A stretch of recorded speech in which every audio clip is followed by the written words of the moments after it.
We're back with part 2 of chapter 4. All right, I'm ready. Just as a recap, the last thing that we addressed is that the mitzvahs themselves are the means through which we can navigate this world and use it as a way of achieving our own perfection, or, God forbid, on the other side, re-engaging in our deficiency. So let's delve in a little bit deeper. What's the context for how do we do that? Among the things that a person needs to reinforce within himself, that is these two things, the love and fear of God respectively. Before he goes on to explain the details of what that means very briefly, I want to address these two terms because it seems strange that, first of all, fearing God has a largely a negative connotation. Yeah, I've heard that a lot, and I don't entirely understand what it means to actively choose to fear God and why is that a good thing? Right, it seems like it's negative because the connotation that it has, especially in Western society, it feels like God is this tyrant and I'm this despicable creature that deserves to be destroyed. Well, it's like fearing punishment from God, which automatically assumes that we're gonna sin and all that stuff. Mm-hmm. Yeah, being afraid of God, and none of that's true. Well, it's kind of true, but it needs to be understood from a different perspective. The truth is that anybody who grew up in a religious household, a Jewish religious household, Orthodox Judaism, that got a proper Torah education understands that fear of God is very positive. And it's the thing that should be aspired to the most of all traits. It's not about feeling like you're bad and that you deserve to be destroyed and you're afraid of this tyrant. There are levels, in fact, there is a level of fearing punishment, but what's brought down is that is the lowest level fear, and it's basically for a child that's helpful because that's more or less the only level of fear that they can relate to. That makes sense that would be my initial understanding of it then. The problem is we never grow past our childish understanding of theology if we're not given that's why we're here. Proper education, exactly. So it does start with that. That's what a child can understand. I don't clean my room, I get punished, right? But it goes much more than that. And let's let him discuss exactly what that entails, what it would look like to fear God. And then based on that, we'll try to flesh it out a little bit more. But he says,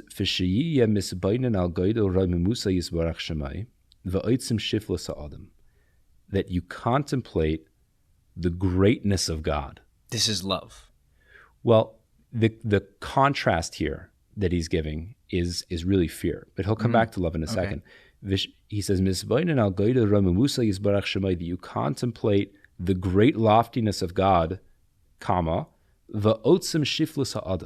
and the great lowliness of man.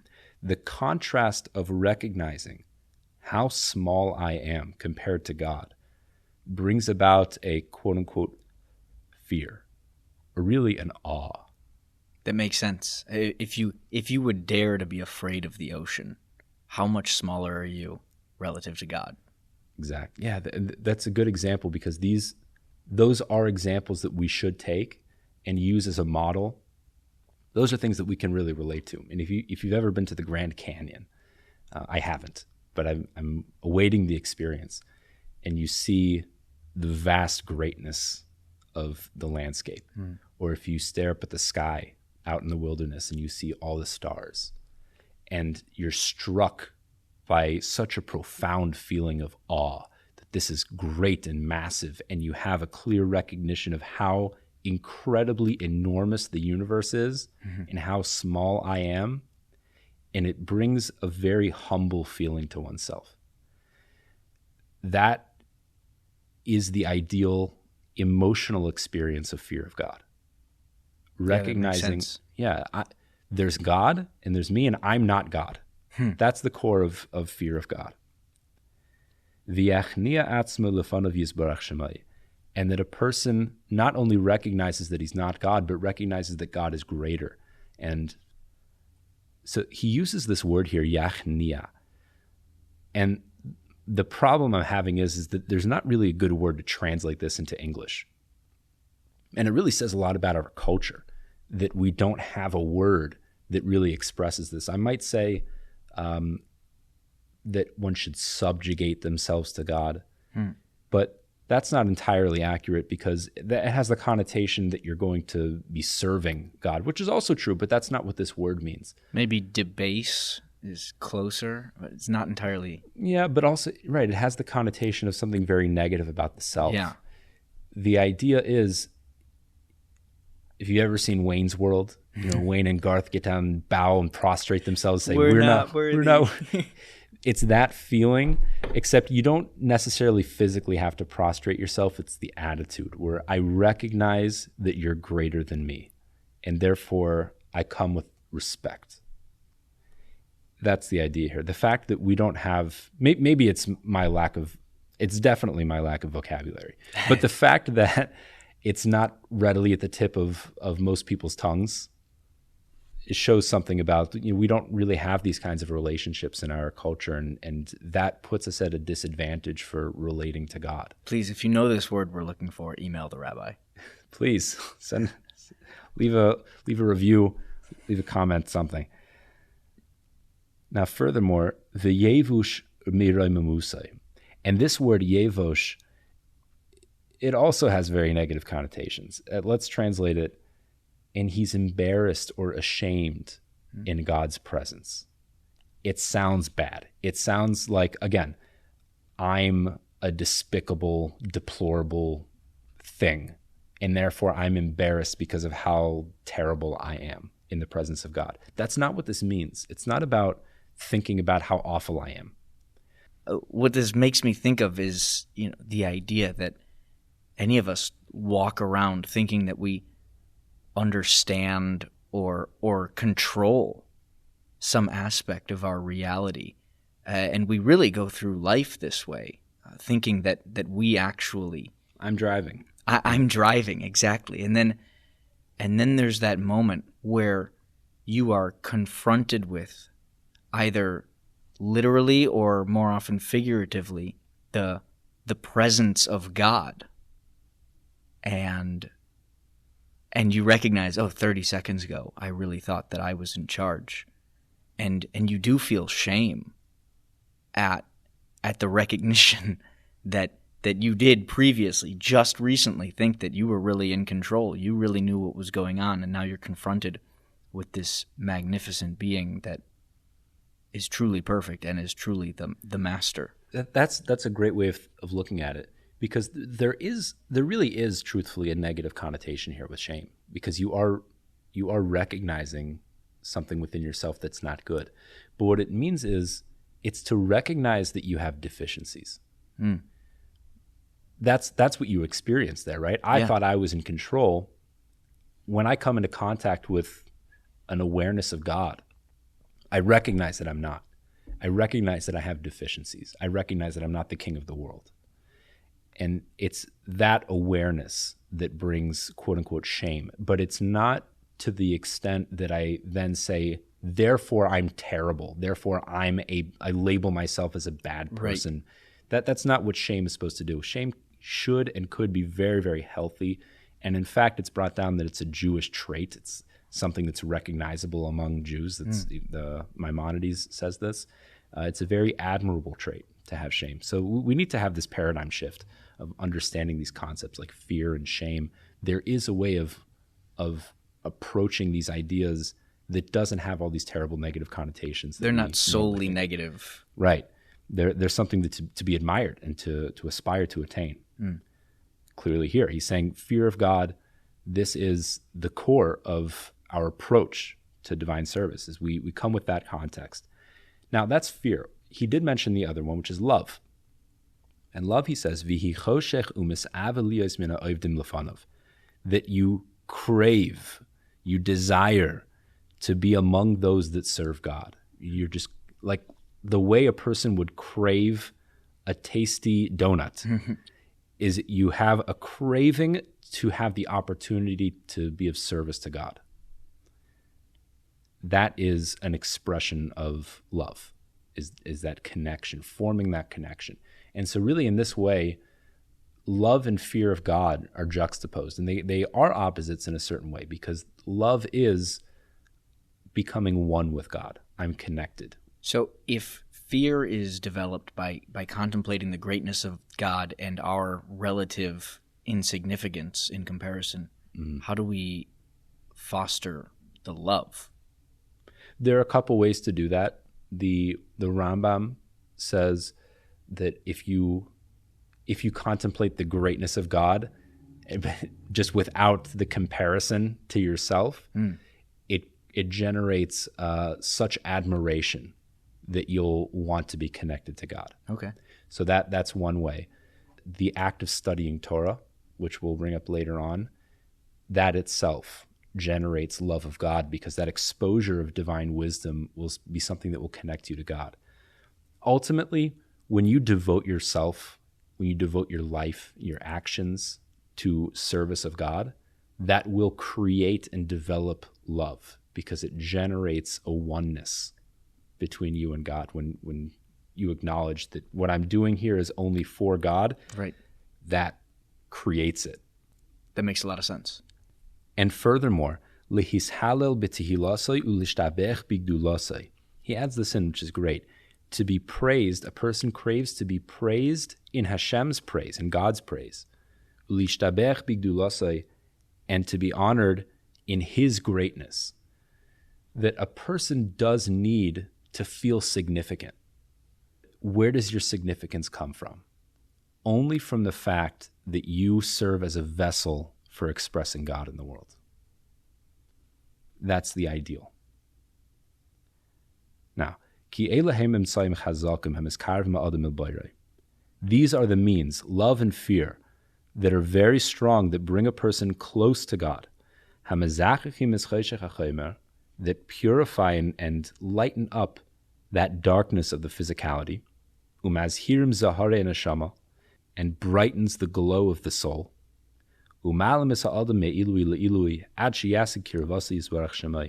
and elevates a person one stage to the next until he accomplishes true closeness to God. So that's love and fear. Now in this next section, we go beyond that. However, God has given us another means through which to connect. That its level is far beyond any other means of coming close and connecting to God. And that is Talmud Torah, learning Torah. Interesting, right? This is in two ways. This can be accomplished in two ways. The first is just the essential involvement in learning Torah, speaking the words. And the second is when it comes to your intellect itself. We'll break that down, explain what that means. Okay, so these are, I want to make sure that I'm holding these two concepts separately in my mind. One is simply reading the Torah. And it sounds like he says aloud. And then the other is in regard to your intellect. This is your capacity for... Sorry, I know you're going to break that down. We'll explain in a second. So the first idea is the act of learning, the physical act of learning, where you're physically engaged with your body, your mind, you're going through the process. And the second is more of the effect that comes from that, which is your understanding of reality. Okay. So these are two different elements of learning Torah. The act of engagement in the study of Torah, and then the understanding of Torah.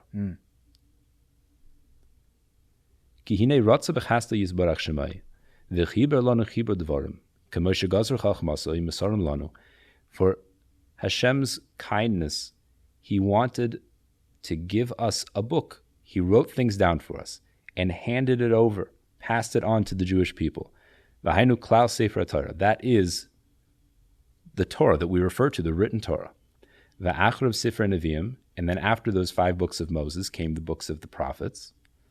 Shebisugulas ha'devarim hahem, that the effect, the great beneficial effect that comes from these things, shemishi yega behem b'kedusha u'v'tara, that someone who engages in the study of these works with holiness and purity. Now it's important, these are conditions, meaning if you, it won't work for any random person to just pick up the Bible and start reading it and expect it to have an effect on you. You must first make yourself into a proper vessel. You have to be aligned with the Torah, which means you have to achieve holiness and purity. That seems pretty abstract right now. Well, it's wild that that's a precondition too. It's like, man, this is the instruction manual to do that. So to some level, you can't be completely impure. So what he's saying, it's not a condition for fulfilling the mitzvah. What he's saying is, what he's about to say now is that there will be an effect. Someone who has purified themselves, and he's not telling us how to do that right now. Someone who has sanctified and purified themselves and then engages in this study with the proper intention, which is to fulfill God's word and not to debunk it or just study history or something like that. When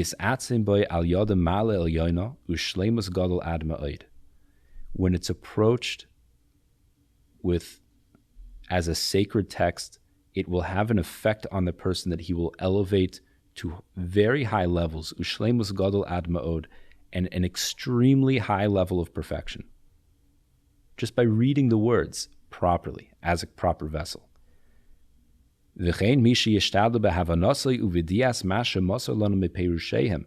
also, this is part 2, someone who has exerted effort in the understanding and the knowledge and awareness, the cognizance of this wisdom that was given over together with its explanations, and that's the oral Torah, the oral tradition that we have. A person will acquire according to his efforts. Important point here. According to his effort, not according to their aptitude or base intellect. Right. We've talked about capacity a bunch before and how that wasn't going to be, meted out equally. But it sounds like this is entirely according to effort, you're saying. Entirely according to effort. Now, a person who has a high-level intellect will be able to process more information from the Torah. But this is such an important point for our listeners to know. Torah is not information. It's not a science. It's not an area of study. Torah is living. It's living wisdom. It's holiness. It's the divine mind of God that's been infused into the world and given to the Jewish people. And when engaged in properly, you acquire it. It becomes part of you. It merges with your existence and transforms you. And that is only in accordance with how much effort you exert in attaining it. That's wild. I've never thought so. If I can, real quick, the two sides of it. One is you're just reading the Torah, and that is beneficial all by itself. Just reading the Torah, but then the effort that you put into understanding it, that is the actual living aspect, if you will, of the Torah, and that kind of permeates you and transforms you or has an effect on you. Yes. Now, I should point out that the first thing that you mentioned, just the reading it has an effect on you. This is specifically in the original Hebrew language. Those words themselves were very specifically composed and infused with holiness. When it's translated into another language, that's already an interpretation. So the best you can do with a translation is the second part, is the understanding of the material. And from that perspective, it's therefore much more encouraged to engage your mind in the oral Torah than the written Torah, because it's so much more accessible. But that's not for now. We can talk about that at a different time.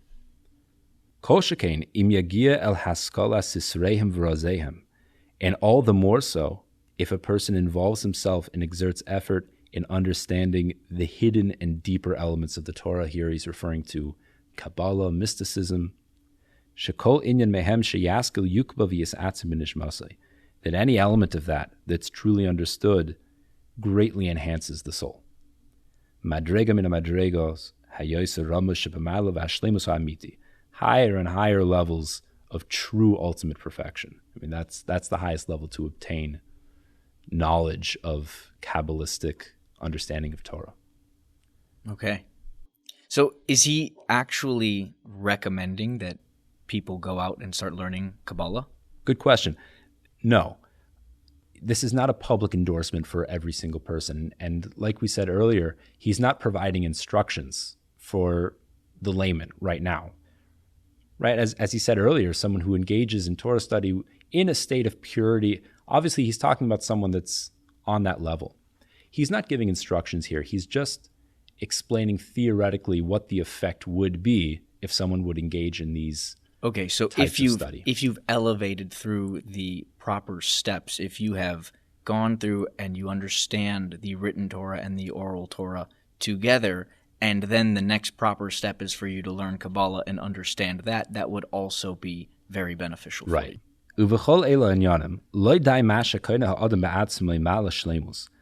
And all of these things that we're discussing here, whether it be fear of God, love of God, and Torah study above all of them, not only does a person acquire his own personal perfection from the engagement in these activities, the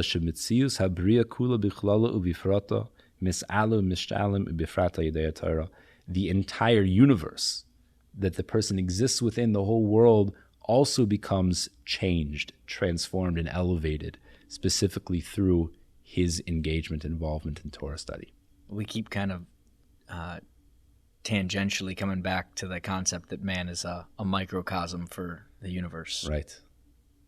V'ulam, sibas kol matzvei adam hashchaschei uvehirusai hine hu ha'aras panavis barach shemayelav ahis almai mimenu uchamesh kosavna la'el. Now, we're going to come back to a concept that we discussed in previous episodes, which is that the darkness or light, respectively, that a person will experience in this world is a direct result from the either illumination of God's countenance, so to speak, the revelation of God's presence, or the hiddenness of God's countenance, God being concealed from us, as we mentioned earlier. Right? We were familiar with this? Hester Panav, and what's the other one called? He'aras Panav. He'aras Panav. Yes, Hester Panim is the hiddenness of God's face. He'aras Panim is the illumination of God's countenance. This is all from our perspective, the way we perceive the clarity of God or lack of clarity of God. Kihine, kol mashia odin baruch hu meir panav, misrabe hazoich v'hashlemus. We know that these things are interconnected. The more that God's presence is revealed to a person, the more that person's perfection and purity is increased. Kefi hashir ha'ara, kachu shir hashlemus v'hazoich hanimshach mimeno. In direct accordance with the revelation of God for that person who achieved it, that will be his level of perfection that emanates from that. V'hefich zeh helam. And the opposite of that is the hiddenness of God, which then results in his deficiency. Va'amnam, ha'adon baruch hu meir talmid lemishi yiskari v'lov. Extremely important point here. God is always trying to reveal himself to you, to connect to you, to come close to you. Ve'ein menias toiv mitzidoi klal. And the barrier of that goodness reaching you does not come from God. It's not as if God is withholding anything from you because he decided that he's not interested. We have failed to achieve our perfection. The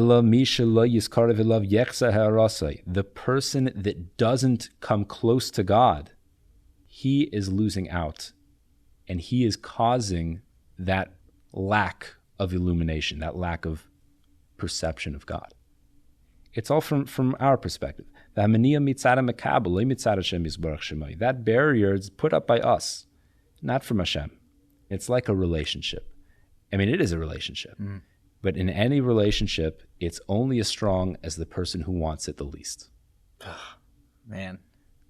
God wants you. He loves you. He wants to give you everything. That's the whole point of your existence. He's saying, please come and take it. We have to choose it. We have to want it. The degree of our connection to God, and our relationship, and therefore our own personal perfection, it's all connected.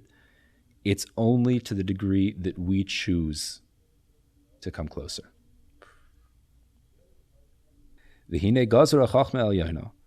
God's wisdom decreed that one who performs these things that he commanded, that's all of the mitzvahs that were given in the Torah, like we explained above,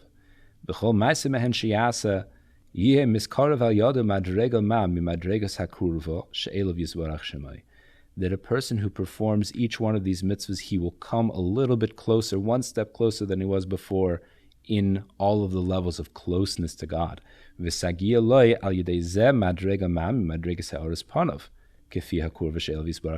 therefore, when he takes that one step closer to God in terms of closeness to God, what that means is another step closer in the revelation of God. Mm-hmm. And therefore, once that revelation is clear, that means his own personal perfection. Which that's a result of that revelation. So this sounds kind of complicated, but really he's setting up a system like this. All of these ideas are really one. They're all interrelated. When a person does a mitzvah, what happens? What happens is the degree of that mitzvah that he did, he comes that much closer to God, which means he has revealed God's presence a little bit more to himself, which means that he has enabled a certain level of perfection within himself.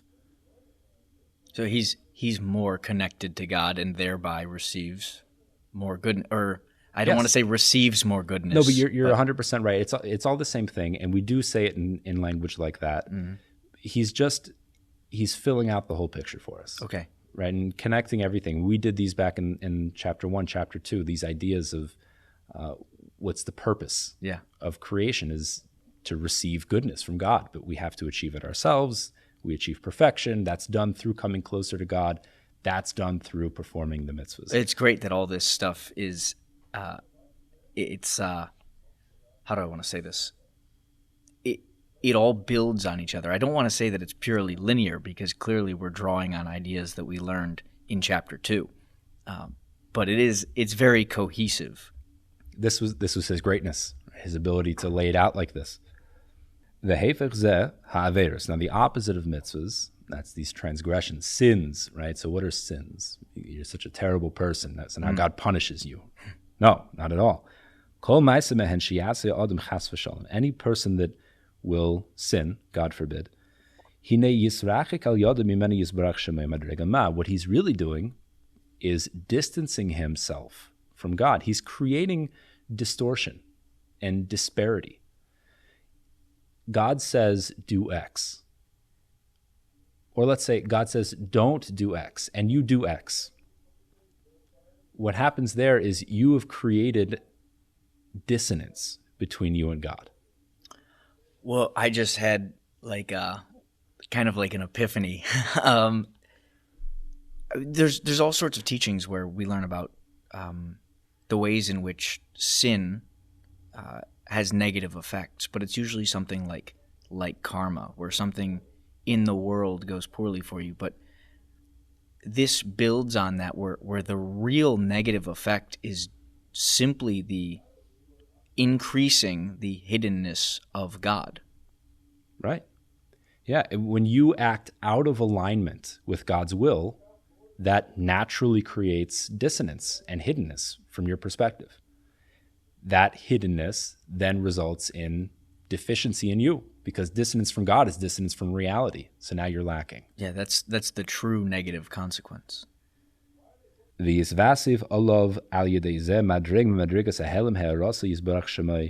through distancing yourself from God, it conceals more presence.